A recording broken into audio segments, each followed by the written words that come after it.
Hi friends, இன்றைக்கி நம்ம vlogல என்ன பார்க்க போகிறோன்னா இறால் தொக்கு எப்படி வைக்கலான்னு பார்க்கலாம்.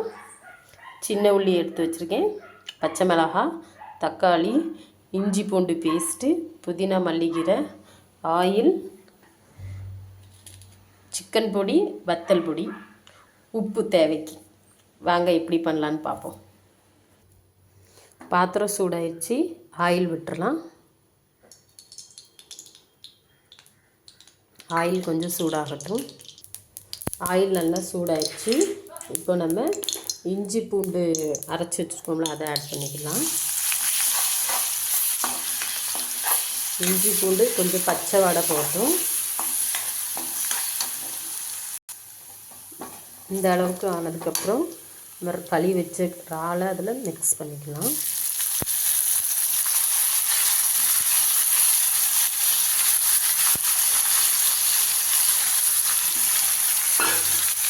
நல்லா ஸ்மெல்லாக நல்ல மணமாக இருக்கும்.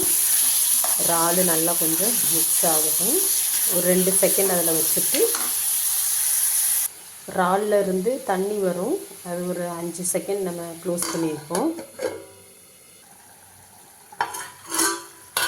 இறாலில் இருந்து தண்ணி வர ஆரம்பிச்சிருச்சு. இனி அப்படியே கொஞ்சம் அப்படியே விரித்து விட்டுட்டு வெட்டி வச்சுருக்க சின்ன வெங்காயத்தை அதில் ஆட் பண்ணிக்கலாம். அந்த இறாலுக்கு தண்ணியில் சின்ன வெங்காயம்லாம் நல்லா அழகாக வசங்கிரும். அப்படியே தக்காளியும் பச்சை மிளகாயும் ஆட் பண்ணிக்கலாம்.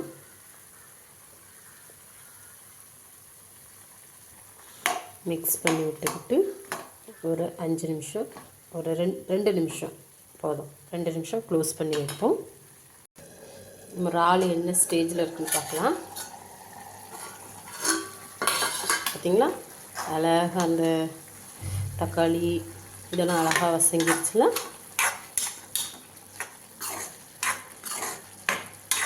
அந்த தண்ணியிலே அது அப்படி வசங்குறதுனால டேஸ்ட் ரொம்ப டேஸ்டியாக இருக்கும்.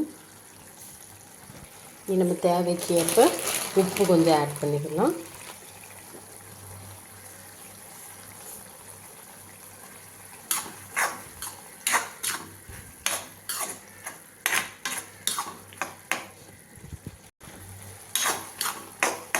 நம்ம வச்சுருக்க மசாலா இதில் ஆட் பண்ணிக்கலாம். நல்லா கிண்டி விட்டுட்டு ஒரு 2 மினிட்ஸ் நல்லா அந்த பச்சை வடை மசாலா பச்சை வடை எல்லாம் போட்டு